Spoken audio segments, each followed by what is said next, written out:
No niin, tervetuloa Varjohankkeen webinaariin aiheesta tietoverkkoavusteisten rikosten torjunta. Tämä perustuu, tai ehkä sanon ensin, että mun nimeni on Panu Kalmi, on Vaasan yliopistosta ja lisäksi meillä on tässä Kimmo Kuukasjärvi, Mikko Luomala ja Jyri Paasonen esittelee tätä hanketta.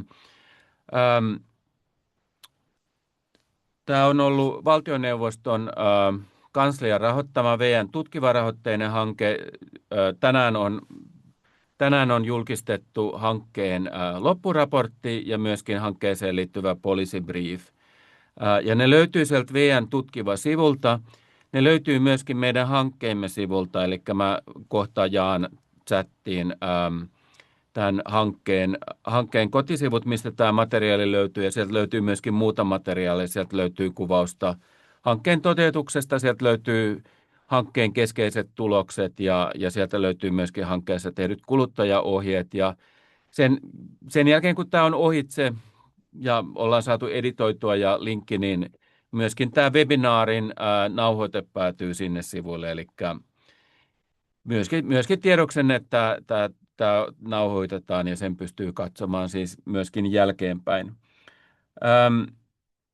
Ohjelmasta sen verran, että meillä on suunniteltuna niin, että meillä olisi korkeintaan 40 minuuttia tämä meidän esitys ja sen jälkeen jäisi 20 minuuttia keskusteluille. Ja keskusteluista sen verran, että sanon nämä ohjeet sitten myöhemminkin, mutta Zoomin kautta kun toimitaan, niin siellä alarivissä on semmoinen React-nappi, josta voi pyytää puheenvuoroa, mutta avataan nämä puheenvuorot sitten sen jälkeen, kun tämä meidän esitys on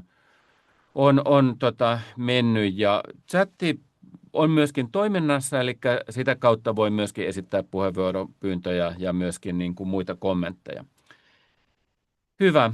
Ja mennään eteenpäin. Tosiaan Saara Vaattoniemi ei valitettavasti päässyt paikalle, niin häntä en sen takia maininnut tuossa aikaisemmin. Ehkä organisaatioista sen verran, että tosiaan paikalla olevista esittäjistä, niin Jyri ja Mikko ja minä edustamme Vaasan yliopistoa, Kimmo Kuukasjärvi Poliisiammattikorkeakoulua ja Saara Vaattoniemi esittää sitten, edustaa Pellervon taloudellista tutkimusta, eli nämä 3 organisaatiota oli tekemässä tätä hanketta. Hyvä, voidaan mennä ensimmäiseen kalvoon, niin tässä on lyhyesti hankkeen lähtökohdista, eli valitettavasti tietoverkkoavusteinen petosrikollisuus on kasvanut nopeasti yhdeksi vakavimmista rikosilmiöistä Suomessa, ja sitä todellakin voidaan käsitellä yhtenä kokonaisuutena, että siinä on tiettyjä niin kuin ominaispiirteitä, jotka yhdistää erityisesti tietenkin tämä tietoverkkojen käyttö, mutta myöskin tämä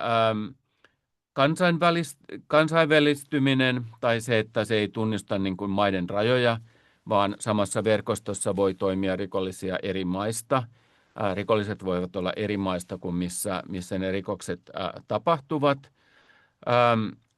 Myöskin tämmöinen tietynlainen teknologinen kehittyneisyys, eli se, että tekoälyä hyödynnetään, rikolliset hyödyntävät tekoälyä toki myöskin niin kuin torjunnassa hyödynnetään.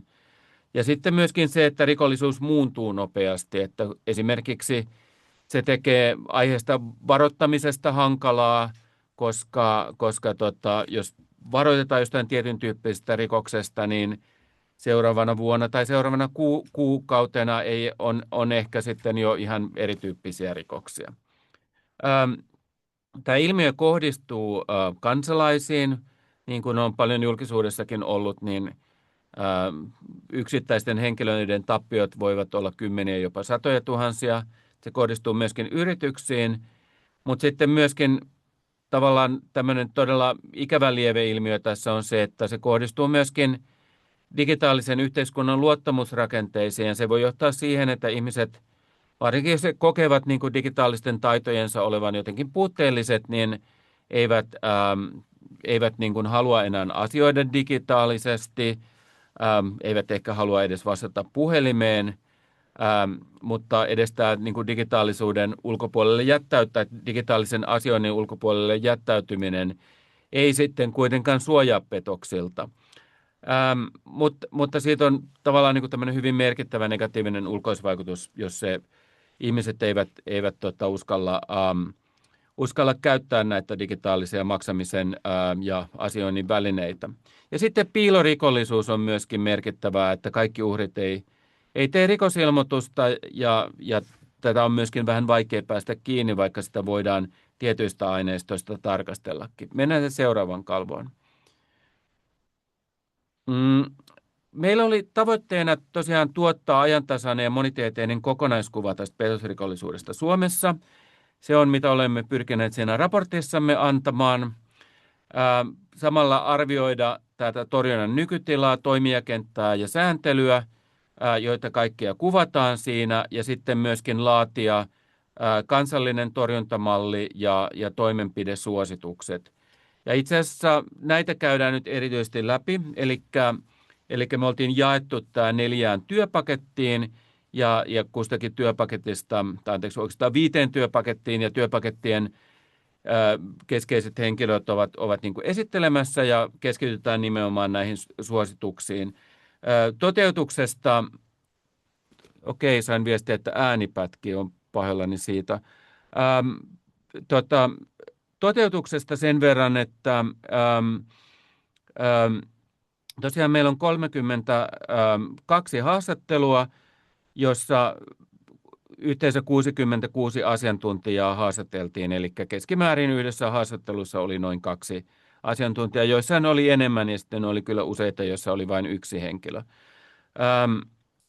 Ja he edustivat sitten viranomaistahoja, finanssisektoria, teleoperaattoreita, finanssivalvontaa ja myöskin erilaisia niin kuin aiheeseen liittyviä järjestöjä. Ja meillä on käytetty useita eri tilastolähteitä, eli tämähän on ilmiönä sellainen, että tämä tavallaan ei ehkä riitä pelkästään yksi lähde, vaan tavallaan pyritään kokoamaan useista eri lähteistä. Finanssialalla on omat lähteensä, poliisilla oma, rahanpesun selvittelykeskuksella, tilastokeskuksessa itse asiassa aivan kohta kuulette näistä tilastoista enemmän. Mainitsen sitä ennen kuitenkin, että teimme myöskin paljon kirjallisuuskatsauksia ja myöskin pidimme semmoisen moniammatillisen työpajan, jossa oli 25 osallistujaa 20 eri organisaatiosta. Tämä oli maaliskuun alussa ja siinä tehtiin suosituksia tai ehdotettiin suosituksia, joita sitten käytimme hyväksi, mutta toki myöskin teimme itse omia suosituksia. Selvä. Mennään seuraavaan osioon, eli Jyri Paasonen, ole hyvä. Joo, kiitoksia Panulle alustuksesta. Olen tosiaan Paasosen Jyri ja toimin Vaasan yliopistossa turvallisuusoikeuden apulaisprofessorina ja hankkeessa vastasin työpaketissa, jossa tarkasteltiin näitä PVA-petoksien kehitystä ja sääntelyä. Ja tässä omassa esityksessä lyhyesti nostaa esille näitä keskeisiä trendejä, mitä voi tarkemmin lukea sitä loppuraportista. Ja jos katsotaan tätä isoa kuvaa viranomaisten tietoon tulleiden rikostilastojen osalta, niin tietysti näkyy hyvin tämä väärennys- ja petosrikosten sekä identiteettivarkauksien määrä on merkittävästi muuttunut viimeisen 15 vuoden aikana ja erityisesti petosrikosten määrä taas 2020-luvulla. Ja tietysti yksi asia, mikä pitää huomioida, niin on se identiteettivarkauksien kriminalisointi silloin vuonna 2015 ja niitä kirjataan vuosittain useita tuhansia. Ja jos sitten katsotaan vähän läpi sieltä poliisin patjajärjestelmästä kirjattuja niitä TVA-luokiteltuja rikosasioiden määrää. Aro voisi vaihtaa seuraavan slaidin siellä. Niin täällä tämä kasvu näkyy erittäin voimakkaasti, että siellä on 2020, kun näitä tapauksia kirjattiin semmoinen reilu 2000, niin viime vuonna jo yli 13 000 siellä.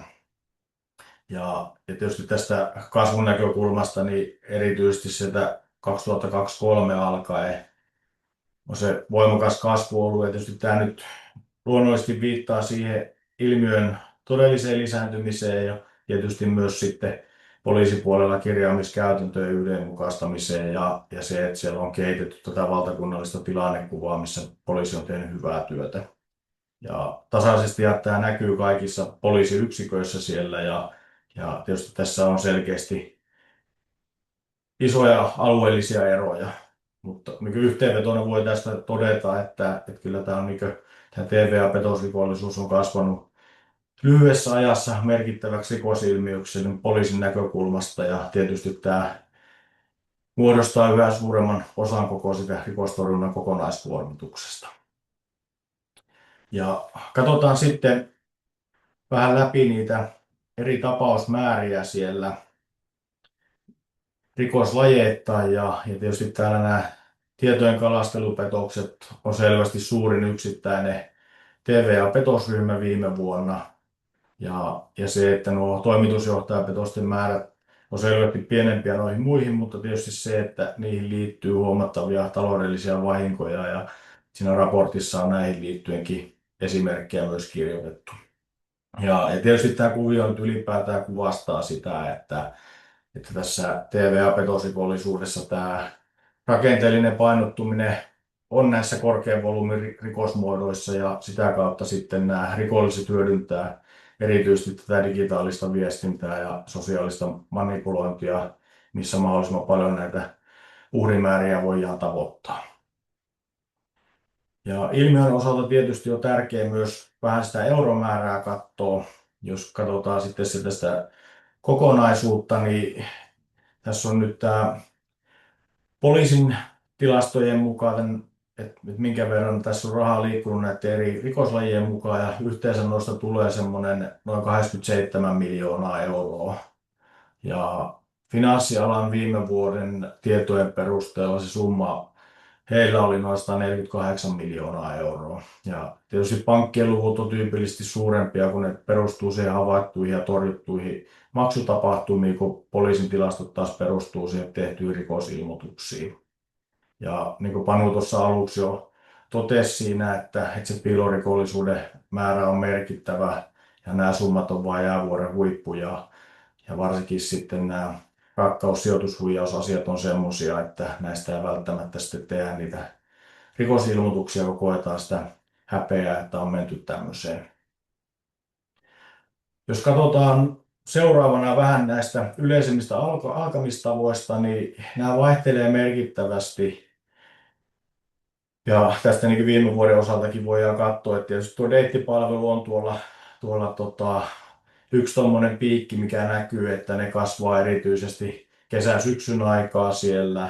Sitten taas tämmöiset perinteisemmät hakukoneet, puhelin, niin ne on hyvin yleisiä koko vuoden ajan. Ja sitten se, mikä tuolla aineistossa myös näkyy, niin nämä eri ajankohtaiset tapahtumat, on ne sitten jotain tämmöisiä alennusmyyntiaikoja tai veronpalautuksia tai vastaavia, niin ne nousee aina esille. Eli rikolliset todella hyvin huomioi nämä eri ajankohdat ja niissä sitten vielä ne eri kohderyhmät. Lopuksi katsotaan vielä vähän, että miltä tämä näyttää tuomioistuimen näkökulmasta. Siinä raportissa on tämä tuomioistuinaineisto on nyt useampi taulukko tehty ja tuotu esille ja tietysti tässä lyhyesti nyt vaan ihan muutama nosto. Eli jos katsotaan tätä rangaistuksia 2019-2023 väliltä ja tuosta nyt yhteensä tulee suurin piirtein noin 17 000 seuraamusta ja tietysti se, että ne nyt hyvin paljon painottuu tuonne petokseen ja lievään petokseen ja se, että siellä kaikista näistä rangaistuksista niin sakkoja tai ehdollista ja ehkä se mikä tuossa yhtenä nousee heti silmään, niin tietysti se, että näitä identiteettivarkauksista annettiin vain 18 tuomioon. Ja tietysti se, että kun verrataan näitä määriä siihen, että mitä sinne poliisin tietoon tulee, niin kyllä tässä havaitaan merkittävää epäsuhta ja se, että kun niitä tulee kymmeniä tuhansia vuositasolla sinne ja rikoshyödyt on merkittäviä, mutta se, että tämä tuomioiden määrä jää hyvin pieneksi ja rangaistuskäytäntö on lievää siellä, että tämä osoittaa niin kuin selkeästi sen, että nämä TVA-petokset ei koskaan etene sinne rikosvastuuseen ja tuomioon asti. Viimeisenä muutama sana vielä näistä sääntelyn kehittämistarpeista, että Tietysti on selvää, että tämä TVA-rikollisuuden torjunta edellyttää sen lainsäädännön lisäksi myös niitä teknisiä ja organisatorisia uudistuksia. Ja se, että tämähän ei ole ilmiönä mikään pelkkä tämmöinen yksittäisten petosten kokonaisuus, vaan tämä on osa laajempaa digitaalista rikollista ekosysteemiä, missä yhdistyy nämä eri rikokset, rahanpesu, kansainväliset rikollisverkostot. Ja tietysti tämä haastaa nyt koko tätä meidän rikosoikeuden järjestelmää ja tätä sääntelyä tulisi niin päivittää, että se vastaisi tätä digitaalisten rikollisverkostojen toimintaa. Ja keskeisessä roolissa tietysti tässäkin on järjestäytynyt rikollisuus ja ne JR-rikollisuuden koventamisperusteet, pakkokeinot tulisi myös niin kuin laajentaa näihin, että pystyttäisiin paremmin vaikuttamaan myös sitten tähän digitaaliseen verkostojen,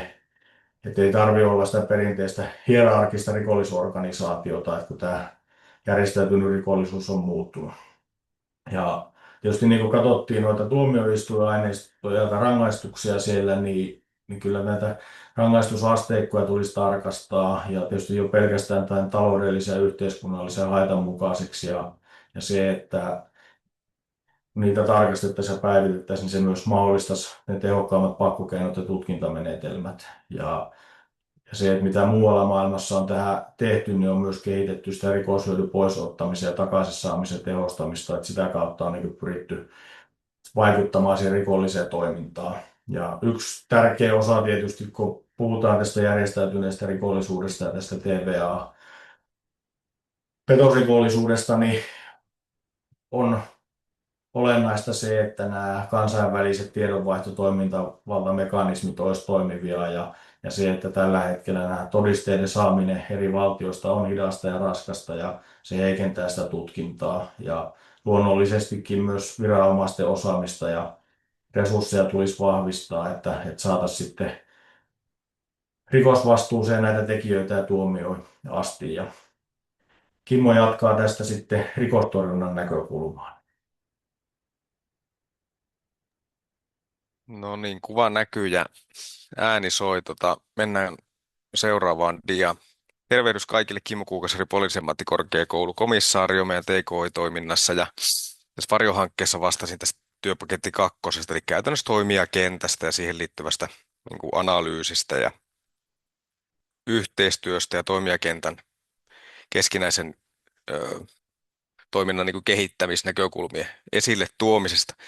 Toi Jyri johdatti meitä aivan loistavasti tähän JR-skeneen, mihin nyt tässä rikostorjunnan ja siihen liittyvän kehittämistarpeiden alassa hyvin paljon kanssa kiinnitytään ja tunnistetaan semmoisia asioita, tai tunnistettiin tässä varjossa sellaisia asioita, jotka ihan voi sanoa, että hyvin poikkitemaattisesti niin kuin rikostorjunnan nyt yhdyssanana ja sitten rikosten torjunnan näkökulmassa menee, on se sitten harmaata taloutta tai mitä tahansa oikeastaan rikollisuuden ala tänä päivänä, niin tämä JR tuntuu, että se niin kuin tuon kuvan kaltaisesti tuossa muodostaa ihan samankaltaista hentoa, tai sanotaan, että heidän näkökulmastaan hentoa verkostoa, kun taas sitten viranomainen vastapuolella on sitten paljon rakenteellisemmin tukevasti verkostoitunut, mutta yhtä kaikki niin JR-kenttä, on se TVA-rikollisuus tai mikä tahansa muu, niin muodostaa nyt tämmöistä hieman problemaattista verkostomaista niin kuin toimialaa, mihin sitten TVA-kentässäkin täytyy puuttua. No mutta yhtä kaikki, ensinnäkin täytyy sanoa, että niin kuin rikostorjunnan näkökulmasta tai toimijakentän tilanteesta, niin meillähän on nykytila varsin hyvä. Se on ilmennyt Varjo-hankkeen aikana monesta suunnasta, vaikka kehittämistarpeita tunnistettiin ja niitä löytyy raportista, omasta luvusta ja sitten sieltä lopusta yhteenvedoista.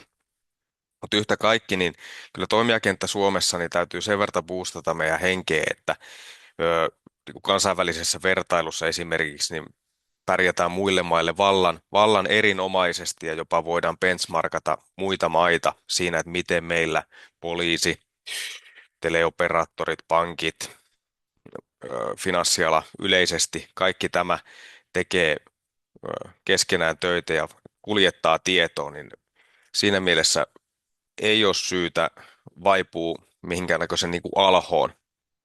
Mutta kaikki nivoutuu ehkä noin yleisessä kuvassa. Tuossa paistuu teille erinäköisiä ranskalaisia bulletteja, mutta kaikki nivoutuu eittämättä rikostentorjunnan alassa siihen tiedon kulkuun, jonka taustalla toki on niin tämmöinen kova rauta. Kaikilla eri toimijoilla on omat heidän joko liiketoiminnalliseen näkökulmaan liittyvän niin sanotusti kova rauta, on se palomuureja tai estäviä konkreettisia toimia pankeissa tai sitten teleoperaattoreilla huijauspuhelujen estämiseen tai muuhun liittyviä asioita, tai sitten poliisissa viranomaisessa pakkokeinojen käyttämiseen. Kaikki on siellä, se kova rauta on niin sanotusti taustalla, mutta sitten toimijakentässä tiedonkulku on äärimmäisen tärkeää. Ja jos katsotaan aluevastuuperiaatteen näkökulmasta, mikä meillä on ollut rikosten torjunnassa ja myös rikostorjunnassa, niin tämä TVA-ilmiönä muun muassa tekee sen, että tämmöinen meidän yleinen siiloissa eläminen, ja tämäkin on todettu hyvin monessa moniviranomaistoiminnan tai ylipäätänsä toimijakenttä niin kuin tutkimuksen näkökulmassa, niin siiloissa eläminen on menneen talven lumia. Että meidän täytyy, on se sitten viranomaiset itsessään tai viranomainen ja yksityinen toimija, niin meidän täytyy vaan tehdä yhdessä töitä, oli siellä sitten lakisääteisiä velvoitteita tai liiketoiminnallisia intressejä, niin tämä yhteistyö on väistämätöntä ja välttämätöntä, koska taustalla on kuitenkin Suomi Oy AB ja sitten myös ne asiakkaat itse kunkin toimijan taustalla. Eli vaikka meillä on nyt jo äärimmäisen hyvä ja sujuva toimijayhteistyö, niin siltikin sitä voi kehittää ja parantaa. Ja työkaluthan tähän on ennen kaikkea se, että lainsäädäntö tukee niin viranomaisen kuin se yksityisen toimijan mahdollisuuksia muun muassa kuljettaa sitä tietoa. Ja Jyri niistä jo äsken nostikin muutamia esille. Ja lisää löytyy meidän raportista luonnollisesti. Tähän liittyy muun muassa kuluttajaviestintään liittyvät jutut. Niistä tulee ehkä himpun verran myöhemmin, mutta ennaltaehkäisevän toiminnan näkökulmasta niin tuo kuluttajaviestintä ei saa kuluttaa niin sanotusti aihepiiriin loppuun, vaan meidän täytyisi olla semmoisia täsmällisiä siinä, miten viestitään ihmisille, että jo omalla toimillaan pystyisi sitten estämään uhriksi joutumista. No, jos mietitään yhtä semmoista rakenteellista näkökulmaa, niin hankkeessahan tuli esille, tai voitiin tuoda tämmöinen yhteenvetonäkymä siitä, että pitäisikö meillä olla Suomessa tämmöinen kansallinen petoskeskus tai joku, joka toimisi 24/7 ja pystyisi sitten vastaamaan tämmöiseen, varsinkin jos tulee joku laaja kampanja ja lähtee isosti niin sanotusti rikoshyötyjä liikkeelle, että olisi joku keskus, joka pystyisi koordinoimaan toimijakentää yhteistyötä. Ja ennen kaikkea näinhän tehdään jo osalta jo nytten, mutta se, että meillä on heikkouksia tässä niin kuin torjunnan alassa siinä, että viikonloput, pyhät ja lomat, niin kuin tilastot edelläkin osoitti, niin valitettavasti tekee sitten semmoisia katveita, milloin sitten rikolliset pystyy hyödyntämään ja niin sanotusti kohdentaa se oman toimintansa niin, että se rikoshyödyn tapahtuminen voi olla aika niin kuin vaikuttavaakin.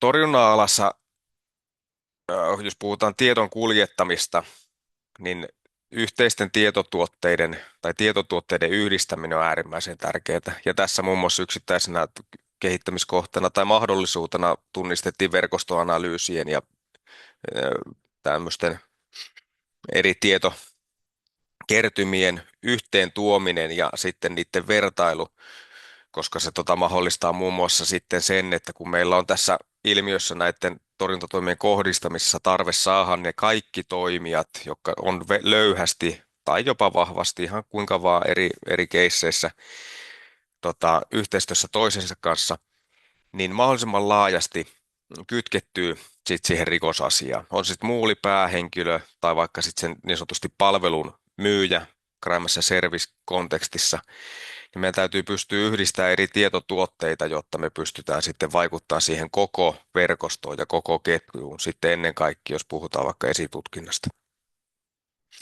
Ja iso tärkeä juttu, mikä tuossa tuli jo taustalla, niin toi rihyn välitön huomiointi. Ja siihen liittyy se, että meidän kaikki toimijat pystyy pysäyttämään tai tekemään omalla tahollaan siellä omassa kovassa raudassaan niin, että se eittämättä diginä oleva raha tavalla tai toisella saadaan pysäytettyä mahdollisimman nopeasti, että se rikoshyöty ei katoa tai sitä, ettei sitä pystyttäisi hävittämään. Tässä minun osalta tiiviisti. Kiitoksia.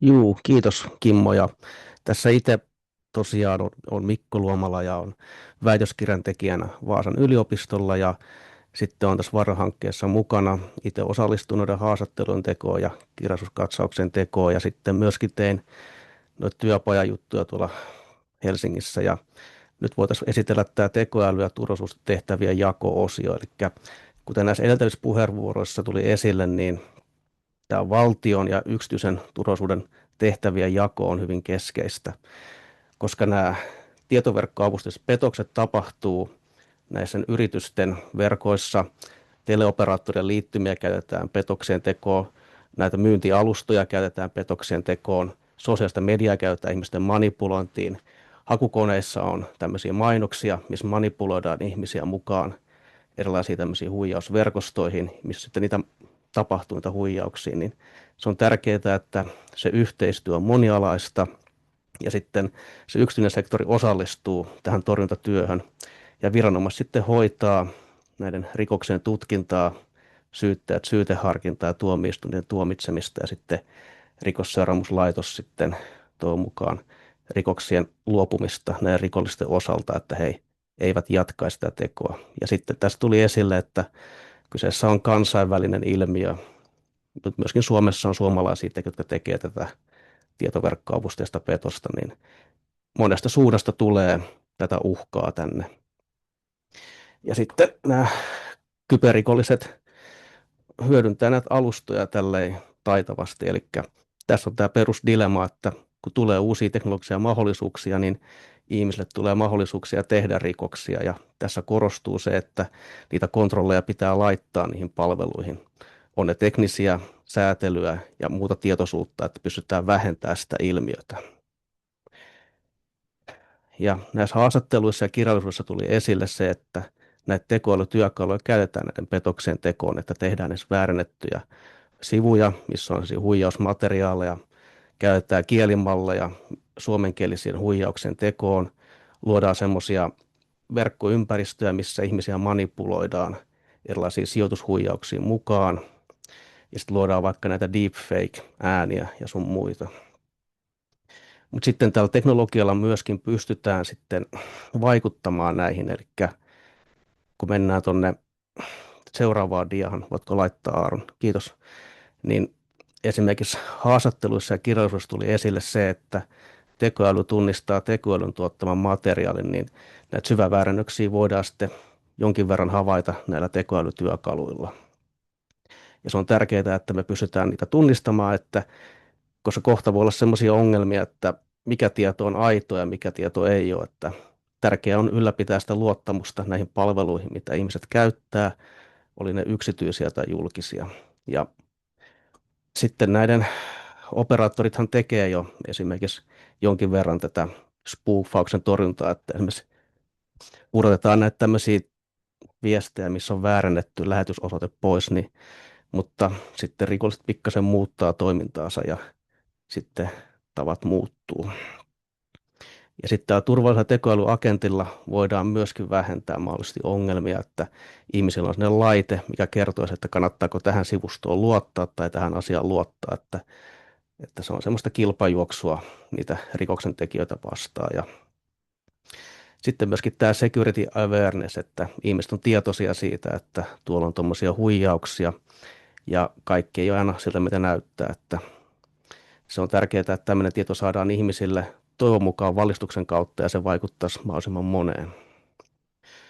Ja sitten tämän haittaliikenteen estäminen, niin sitä on tärkeää tehdä monessa palvelussa, siellä operaattoripuolella, siellä verkkoalustojen puolella, missä tehdään näitä kaupantekojuttuja ja sosiaalisessa mediassa. Ja tässä korostuu se yksityinen turvallisuus, koska niiden järjestelmissä sitä harjoitetaan ja sitten ne on etulinjassa torjumassa sitä toimintaa. Ja sitten näistä verkkotunnuksista, niin se nousi noissa haastatteluissa ja se työpajassa esille, että aikaisemmin kun nämä FI-osoitteet vapautettiin, niin nyt sitten tuli esille, että niitä myöskin väärinkäytetään, niin tässä korostuu sitten se, että säätelyä tarvitaan takaisin, että FI-osoitteita ei voitaisiin antaa ihan kenelle tahansa. Ja sitten jatkuu tämä työ, että löydetään lisää tilannetorjuntakeinoja, millä voidaan torjua näitä asioita, koska kaikkea ei voi ennaltaehkäistä ja sitten ihmistä ei aina pysty muuttamaan täysin, mutta se ainakin mitä voidaan tehdä, että näihin palveluihin laitetaan näitä kontrolleja, teknisiä kontrolleja ja on säätelyä ja sitä tietoisuutta, niin sitten sen pitäisi vähentää sitä kokonaisilmiötä pienemmäksi, että ihmisten uhrikokemuksia tulee mahdollisimman vähän.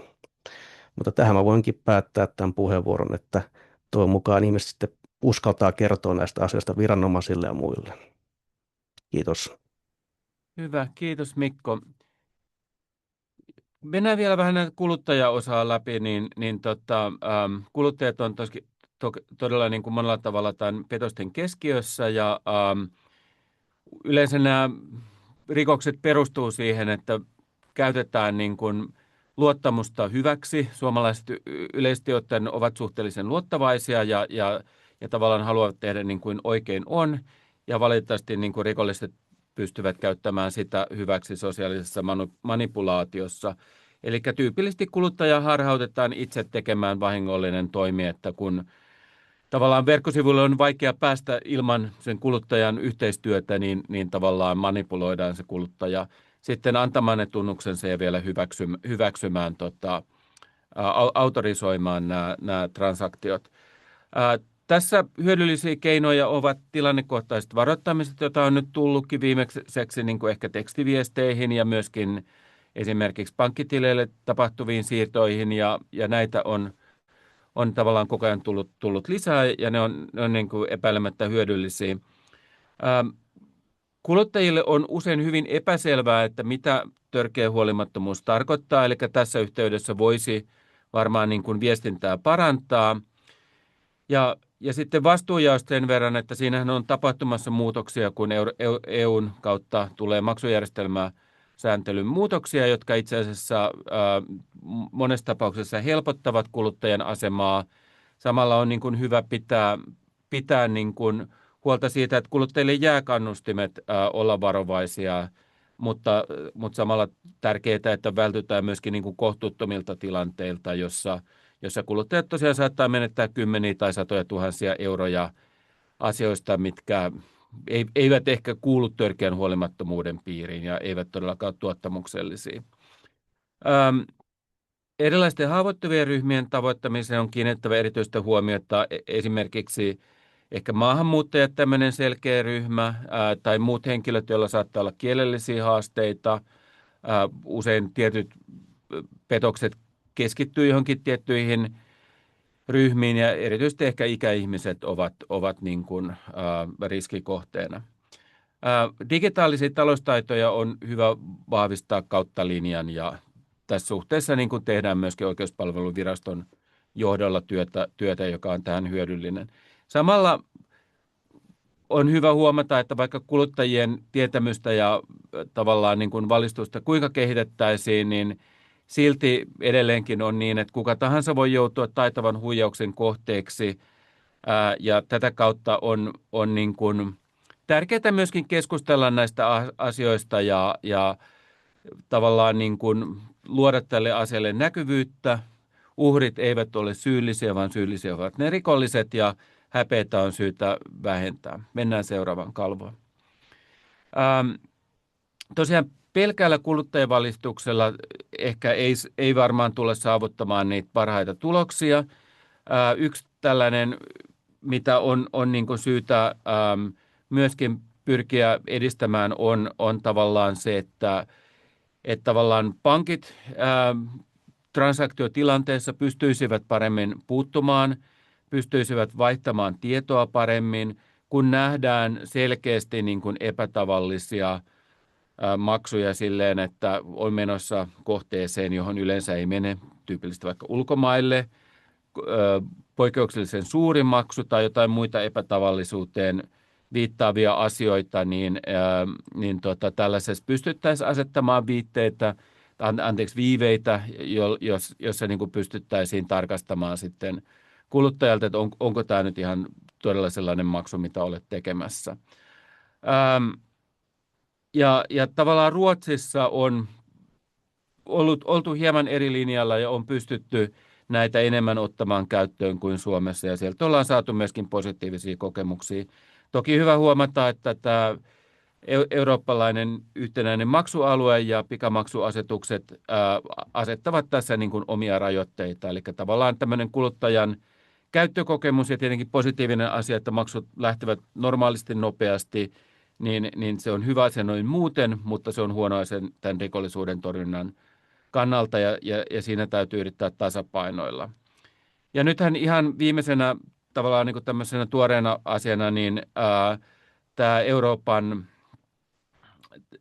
digitaalinen identiteettilompakko, mikä on tulossa varsin pian, niin tavallaan siinä on esitetty huolia siitä, että tavallaan että sitä ei pystyttäisi käyttämään maksamiseen, koska se avaa rikollisille uusia mahdollisuuksia, samoin kuin todennäköisesti myöskin digitaalinen euro sitten, kun se tulee.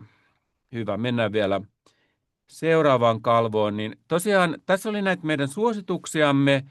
Hyvin samantyyppisiä asioita on sitten esillä siinä kansallisessa torjuntamallissa.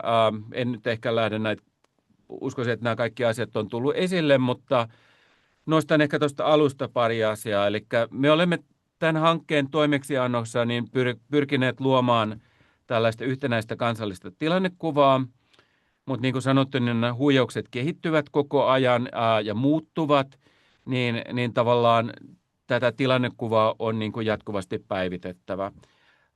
Ja niin kuin Kimmonkin puheenvuorossa tässä tuli esille, niin tavallaan paljon tehdään tämän koordinaation ja yhteistoiminnan osalta eri toimijoiden välillä. Silti meistä tuntuu, että edelleenkin niin kuin tarvittaisiin pysyvämpää koordinaatiorakennetta ja ehkä niin kuin tietynlaisia niin kuin toimivaltuuksien laajentamista esimerkiksi pankkien ja viranomaisten välillä. No näitä muita tosiaan oli, ja ehkä noista tulevaisuuden uhista vielä sanon sitten sen verran, että tosiaan tekoäly tulee kehittymään varmasti osin niin kuin ennakoimattomallakin tavalla ja luomaan uudenlaisia uhkia, joihin on syytä varautua, mikä on tietenkin haastavaa, kun ei ihan tarkalleen pystytä tietämään, että mihin varautua. Ja sitten toinen on varmasti niin kuin tämä maksamisen murros ja nämä tavallaan niin kuin tulevat niin kuin asiat maksamisessa, kuten digitaalinen euro, jota sitten on tavallaan niin kuin syytä seurata ja pyrkiä jo etukäteen niin kuin tukkimaan niin kuin mahdollisia reittejä rikollisille, koska usein juuri tämmöisissä murrostilanteissa havaitaan, että tulee uuden tyyppisiä petoksia. Hyvä. Mennään sitten ihan viimeiseen kalvoon, eli kiitän omasta ja ryhmän puolesta. Ja nyt voidaan siirtyä siihen, että jos teille tulee kysymyksiä, niin voitte tosiaan nostaa käden ylös. Eli tuolla Zoomissa on se React-nappula, pitäisi näkyä siellä ihan alarivillä. Jos painatte sitä, niin siellä on, että raise hand tai nosta käsi, jos te näette sen suomen kielellä, niin voitte sieltä pyytää puheenvuoroa. Tai jos ei onnistu, niin voitte toki myöskin chattiin laittaa, mutta yritämme parhaan mukaan vastata kysymyksiin, mikäli sellaisia tulee.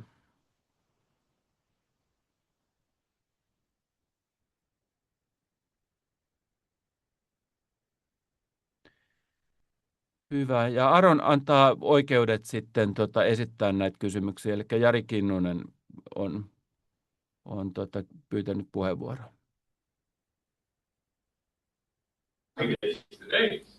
Ja kiitoksia kuuluu varmaankin. Tervehdys Irakista, Bagdadista. Olen täällä järjestäytyneen rikollisuuden strategisena neuvonantana EU-missiossa ja paljon tuli taas mielenkiintoista asiaa ja on mukava nähdä, että Suomessa asiat etenee.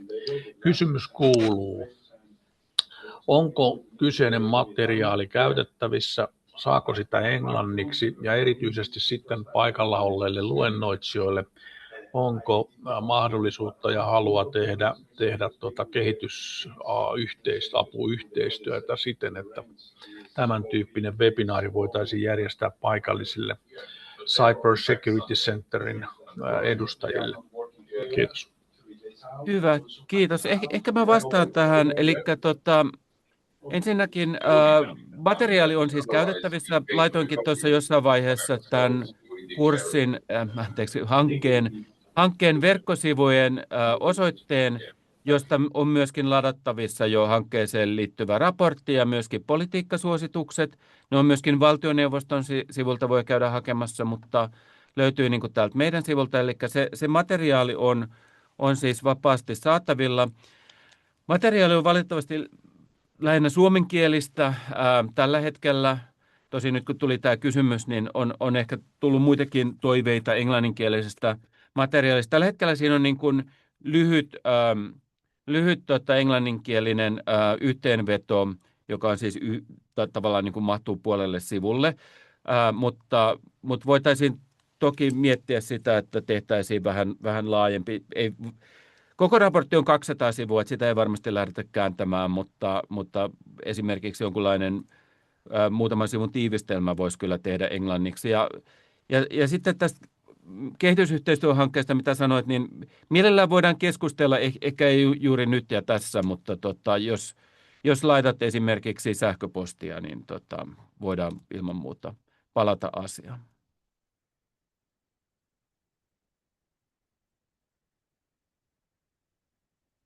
Hyvä. No, huomaan tässä, että on tullut chattiin kysymys. Mä voisin vaikka lukea sen. En näe, nyt ainakaan mä en näe, että olisi muita käsiä ylhäällä. Mutta kysymys siitä, että tuliko hankkeessa havaintoja siitä, että ovatko poliisin kehittämistoimet, esimerkiksi valtakunnallisen TVA-yksikön perustaminen, parantaneet TVA-rikosten kasvavaa volyymiin vastaamista? Sanoisin, että tämä on varmaan Kimmolle. Ottaisit sä Kimmo tämän kysymyksen? Joo, hyvä kysymys ja sanotaanko nyt näin, että kyllä, mutta samalla kun ollaan kehitetty poliisissa toimintaa, niin on huomattu sitten, että osaamista tarvitaan lisää, eli se on semmoinen tietynlainen Pandoran lipas, mikä on avattu, mutta sanotaan että näin, että niin kuin tuosta aluevastuuperiaatteesta tuli puhuttua niin kuin toimijakentässä yleisemminkin, niin ihan sitten poliisihallinnon sisällä tai oikeastaan voi sanoa, että ihan missä tahansa viranomaisessa, niin tämä verkostomainen toiminta, mitä tämä TVA-yksikön perustaminen tekee suhteessa paikallispoliisien tekemään ansiokkaaseen rikostorjuntaan, niin on kehittänyt poliisin suorituskykyä. Mutta se, että tämä ilmiö vaatii vielä osaamisen kehittämistä koko poliisihallinnossa hyvin laajasti, että tästä on alkanut tulemaan, voisi sanoa sille, että jos meillä on Suomessa tämmöinen yleispoliisimalli käytössä, että jokainen poliisi osaa tehdä käytännössä niin rikostutkintaa kuin sitten siellä poliisiautossa tehtävää kenttätoimintaa, niin tämä TVA on tullut siihen ihan yleispoliisimallin osaamisen lisäksi. Siinä on vielä himpun verran kuitenkin kehitettävää, koska tämä rikostyyppi vaatii sitten osaamista niin kuin tietoteknisessä puolessa ja tiedonkulkuun ja juuri sen rikoshyödyn takaisin saamiseen ja kaikkeen muuhun liittyen, niin ehkä tavallaan enemmän mitä on aiemmin tarvinnut, mutta kyllä ollaan pystytty vastaamaan ja näky on ihan hyvä. Hyvä. Mä otan tästä seuraavan kysymyksen, on taas tullut chattiin ja itse asiassa Kimmo, jos voit edelleen olla valmiudessa, mä ajattelen, että tämäkin on ehkä sulle parhaiten, niin eli tämä seuraava kysymys on, että onko projektissanne tullut esiin uutta tietoa rikosten tekijöistä? Torjunnan näkökulmasta olisi myös tärkeää saada tietoa myös eri tekijäprofiileista, eli osaisitko kommentoida näitä tekijäprofiileita? Joo, tämä olisi kaikista paras, jos meillä olisi oikein asiantuntija, joka pyörii tässä, tutkii näitä juttuja, mutta ehkä mä voin sen verran sanoa tavallaan esimerkkinä tästä tekijäprofiilista, mikä toisaalta antaa sitten myös ehkä himpun verran surullisenkin kuvan siitä, että mihin suuntaan tavallaan meidän rikollisuuden ala myös osaltaan menee, että rahamuulien käyttäminenhän tässä teemassa on vallan semmoinen tietynlainen trendi, ja sitten nämä rahamuulit saattaa olla semmoisia teini-ikäisiä, sanotaan nyt, puhutaan vaikka karrikoiden, että vaikka joku teini-ikäinen 14-15-vuotias tyttö, joka höynäytetään somessa tekemään rahasiirtoa, että hei, sun tilille tulee rahaa tosta, noin pistät sen vaan eteenpäin ja saat sitä jonkun 100, 200, 500 euroa itsellesi piettää ja näin. Ja nämä ihmiset tavallaan, jos mietitään tekijäprofiilia, että no okei, mikä ettei, että mä saan sitten rahaa, siirrän vaan rahaa, ja ne ei tunnista sitä, että ne toimii käytännössä rahanpesijänä. Ja mitä isompi summa, niin tunnusmerkistössä sitten heilahdetaan hyvin helposti niin kuin törkeisiin tekomuotoihin. Ja rahanpesu tunnusmerkistöhän taas on sitten sellainen, että siitä saa enemmän kakkua niin sanotusti entä tavanomaista petoksesta. Niin tältä osin tämä kuvaa hyvin aika tätä, että mikä tämä tekijäprofiili on. Ja sitten siellä on toki paljon, että on se sitten minkälainen se verkosto onkaan rakentunut, niin siellä on sitten erilaisia toimijoita niin siellä päähenkilötasolla kuin sitten näissä välihenkilöissä. Että tämmöinen ehkä tällainen nopea vastaus tuohon. Hyvä, kiitoksia. Mä voisin ehkä itse ottaa nämä seuraavat 2 kysymystä, mitä tässä sitten on, eli luen ne samalla. Eli tosiaan seuraava kysymys on, että joskus kuuluu perusteluna TVA-petosten ilmoittamatta jättämiselle, ettei viranomaisia haluta kuormittaa. Onko kuitenkin aiheellista kannustaa ilmoittamaan matalalla kynnyksellä? Ja tähän, vaikka viranomaisen edustaja olekaan, niin voisin sanoa, että varmasti kannattaa niin kuin noudattaa matalaa kynnystä, että tämä voi olla yksi syy toki, mutta en usko, että viranomaiset ehkä ajattelevat, että heitä nyt ei saisi kuormittaa. Että päinvastoin on niin kuin tärkeää, että ihan niin kuin rikollisuuden kokonaiskuvankin kannalta, että saataisiin nämä rikosilmoitukset tehty, että uskon, että voin poliisin nimissäkin puhua, että kyllä kannustetaan tekemään rikosilmoituksia. Tietenkin piilorikollisuus ehkä keskittyy sellaisiin pieniin vahinkoihin, mistä sitten ehkä ajatellaan, että niitä rahoja ei tulla koskaan saamaankaan takaisin, mutta silti ilman muuta niin kuin rikosilmoitus kannattaa tehdä ja vielä sitäkin ennen niin kuin ilmoittaa asiasta omalle pankille.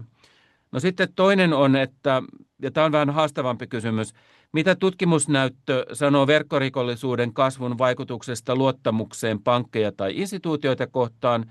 Meneekö luottamus kerralla ja voiko sitä pistettä ennakoida datan pohjalta? No nyt valitettavasti mulla ei ole itse asiassa tästä ihan semmoista tietoa olemassa, että pystyisin suoraan vastaamaan. Mulla on ehkä se käsitys, että niin kuin tällaisella kokonaistasolla, niin varmasti tämä vaikutus on negatiivinen. Se ehkä osin riippuu siitä, että ei ehkä täysin ymmärretä niitä säännöksiä, että missä tilanteissa pankit korvaavat, missä tilanteissa ollaan itse toimittu väärin. Että se on niin kuin yksi niin kuin asia tässä kokonaiskuvassa. Voi olla, että henkilöt, jotka ovat itse joutuneet näiden rikollisuuden kohteeksi, että heiltä menee luottamus. Kuitenkin niin kuin ehkä kokonaiskuvassa ei vielä näy, että tyypillisestihän pankkeihin menee luottamus yleensä pankkikriisien yhteydessä, esimerkiksi finanssikriisi 2008 tai sitä ennen niin kuin Suomen lama 90-luvun alussa oli sellaisia, jotka kolhivat pankkien luottamusta, että mulla ei ole sellaista tietoa niin kuin tutkimuksesta. Mä seuraan kyllä niin kuin esimerkiksi pankkien luottamukseen liittyvää tutkimusta, niin ei ole sellaista tietoa, että se olisi jotenkin näistä syistä niin kuin romahtunut, mutta se vaikutus ei varmasti ole niin kuin pelkästään positiivinen, tai siis ei varmaankaan ole positiivinen, sikäli kun sitä on, vaikka niin kuin pankit eivät usein tai yleensä ole niin kuin se syy, se osapuoli, jota tästä pitäisi syyttää, että pikemminkin rikollisia. Ja sitten vielä yksi kysymys chatin kautta, jos mä luen ja katsotaan, kuka se ottaa. Onko projektissanne tullut esiin uutta tietoa rikosten anteeksi, tämä on sama. Mutta joo, hyvä. Täällä on Misleading Consumers, kiitoksia tästä, eli Vaasan yliopistolla tosiaan on myöskin tämä Mislead-hanke menossa, jossa itsekin on pieneltä osin mukana, jossa on myöskin vähän laajemmin, että tässä niin kuin hankkeessa, mitä nyt esittelin, ollaan niin kuin keskitytty nimenomaan niin kuin tällaiseen rikolliseen toimintaan, mutta sitten oma alueensa on vielä niin kuin semmoinen harmaa alue, jota ovat esimerkiksi hyvän tapan vastaiset mainostaminen tai muu toiminta, mihin ei välttämättä niin kuin liity rikollisuutta, mutta esimerkiksi harhaanjohtavaa tai manipuloivaa mainontaa, sitä myöskin käsitellään tässä Misleadissä. Toki näitä huijauksiakin on Misleadissä, mutta se on enemmän alussa ja seuratkaa ilman muuta sitä, että sillä hankkeella on myöskin omat sivustonsa Vaasan yliopiston sivuilla. Kiitoksia tästä. Hyvä. Vielä on aikaa esittää kysymyksiä, jos sellaisia tulee, joko chatin kautta tai kättä nostamalla.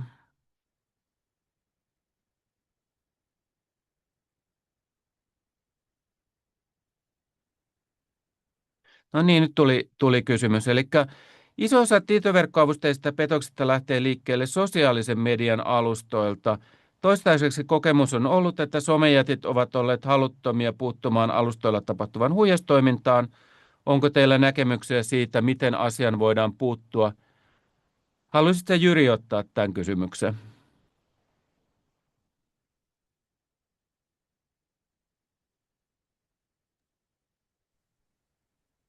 Joo, voin ottaa ja tietysti tämä on semmoinen keskustelu, mitä on ollut ja käyty tässä ja voisi sanoa, että nämä alustojen tämmöiset taloudelliset kannustimet ei välttämättä tue tätä tehokasta puuttumista.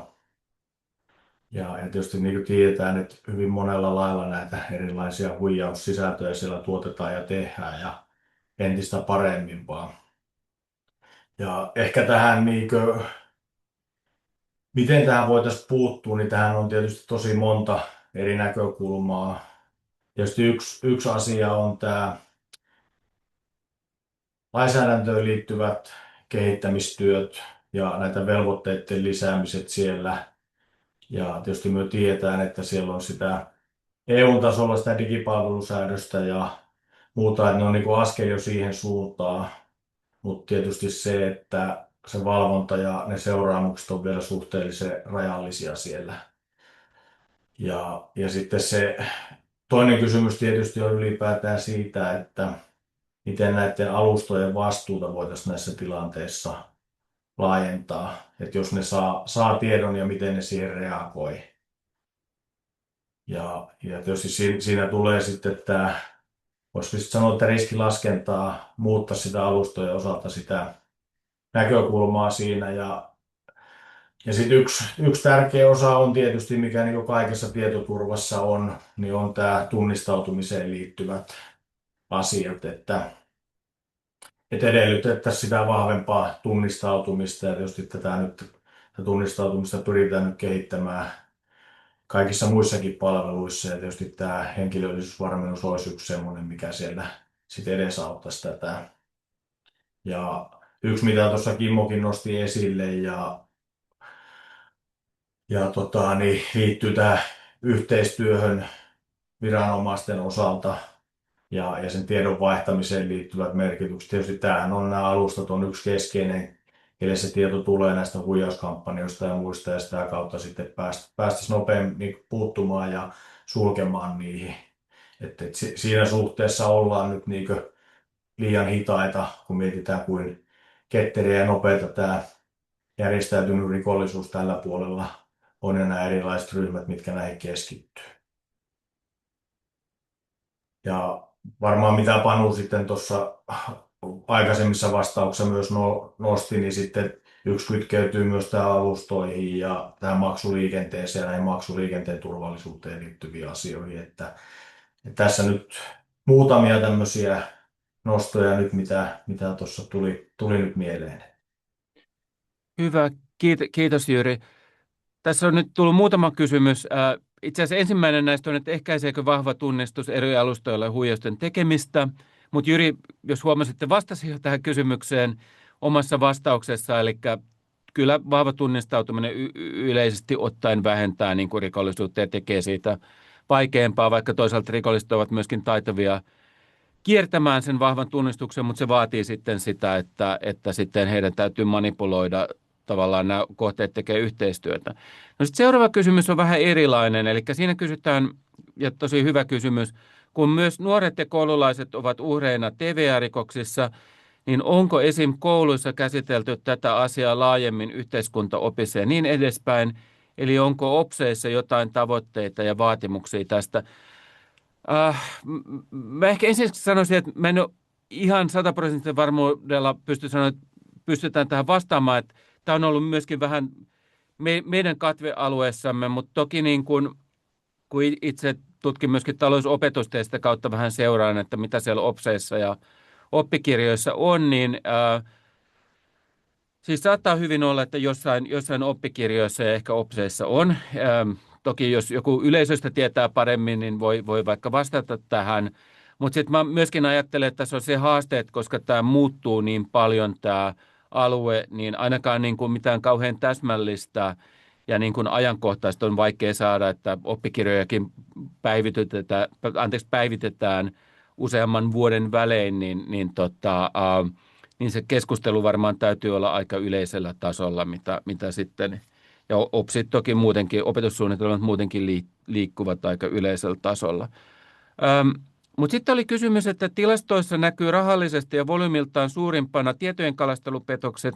Minkä tyyppisiä rikoksia tähän kategoriaan luokitellaan? Niin haluaisit sä, Jyri, ottaa tämän? Joo, minä voin vastata. Eli tyypillisestihän nämä on tämmöisiä aika perinteisiä pankkitunnusten kalasteluja. Uhrille lähetetään esimerkiksi pankin nimissä tekstiviestiä, sähköpostia, WhatsApp-viestiä ja sitä kautta ohjataan sitten valetulle verkkosivulle ja sitä kautta sitten syöttää ne tiedot. Tietysti näitä tehdään entistä paremmin ja taidokkaammin. Toinen semmoinen yleinen muoto on nämä maksukorttitietojen kalastelut, eli samalla lailla pyritään saamaan, että syötettäisiin tiedot, toimitusmaksuja, pakettiseurantaa, Netflix, Spotify on hyvin tyypillisiä tämmöisiä tilinvahvistusasioita ja sitä kautta syötetään sitten korttitiedot ja sitä kautta ne menee sitten niille rikollisille. Ja sitten niin kuin meilläkin on nyt tämän vuoden aikana ollut näitä erilaisia viranomaishuijauksia esillä, eli sitten nämä rikolliset esiintyy poliisina, verottajana, Kelana minä tahansa ja sitä kautta sitten luodaan tätä kiireen tunnetta ja pyritään sitten sitä kautta kalastelemaan niitä tietoja. Ja ehkä semmoinen neljäs hyvin yleinen on, mistä myös on mediassa ollut paljon, ja tietysti nämä meidän teknologijätit, Microsoft ja Google, mitkä hallinnoi sähköposteja ja suurin osa organisaatiosta ja yksityishenkilöistä käyttää, niin on näihin liittyviä näitä kalasteluja ja sitä kautta sitten päästään taas näihin sähköpostitileihin ja päästään sitten niihin ympäristöihin ja sitä kautta sitten saadaan niitä tietoja sieltä. Eli nämä on niinku semmoiset keskeisimmät tuossa kategoriassa. Joo. Ootko hetken vielä, mä tässä luen näitä seuraavia kysymyksiä, niin tässä seuraavassa kysymyksessä on, no jätän sen johdannon väliin, mutta se kysymys on, että onko operaattoreille tulossa myös enemmän vastuuta niin kuin tämän sääntelyn myötä saman tapaan kuin, niin kuin somejäteille, että miten osaisit tätä kommentoida? Joo, että kyllähän nämä niinku yleisellä tasolla, jos miettii nyt tätä koko asiaa, niin kyllähän meillä niinku pankki ja tuo teleoperaattoripuoli on hyvin vahvasti säädelty ja ne vastuut siellä on, että jos vertaa sitten taas sitä somealustapuolta ja muuta. Ja tietysti se, että tässä pitää kyllä kehua suomalaisia teleoperaattoreita ja yhteistyötä viranomaisten kanssa, että meillä on todella hyvää työtä tehty just näihin huijaussoittoihin ja näihin liittyen, ja pyritty sitä kautta ja saatu merkittäviä tuloksia, jos vertaa sitten taas moneen muuhun maahan, että missä sitä pystytään hyödyntämään paljon enemmän. Hyvä, kiitos.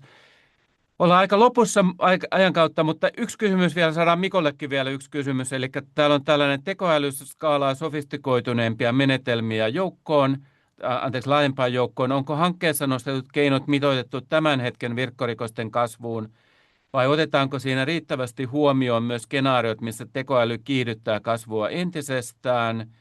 Eli kysymys on, että jätettiinkö hankkeesta pois jotain villimpiä ideoita tekoälyn vaikutuksesta varautumiseen, niin mitä Mikko sanoisit tähän? No, me käytiin tätä asiaa läpi siellä Helsingissä työpajassa ja siellä nousi sellaisia skenaarioita, että AI:ta ei vielä täysin ymmärretä, mitä se voi olla.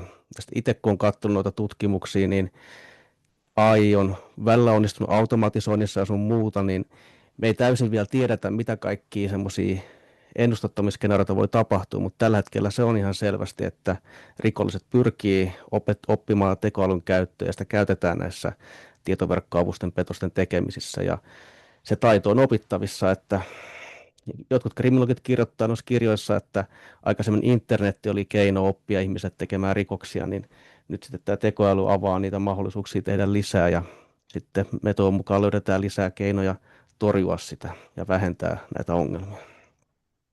Hyvä, kiitoksia. Ja hei, kiitoksia kaikille. Nyt joudutaan valitettavasti lopettamaan keskustelua. Kello on tullut jo 11, mutta kiitoksia aktiivisesta osallistumisesta. Meillä oli välillä 120 ihmistä paikalla ja kiitoksia myöskin runsaista kysymyksistä. Ja tosiaan raportti on saatavilla hankkeen verkkosivulta ja politiikkasuositukset, niin käykää ilman muuta katsomassa. Kiitos.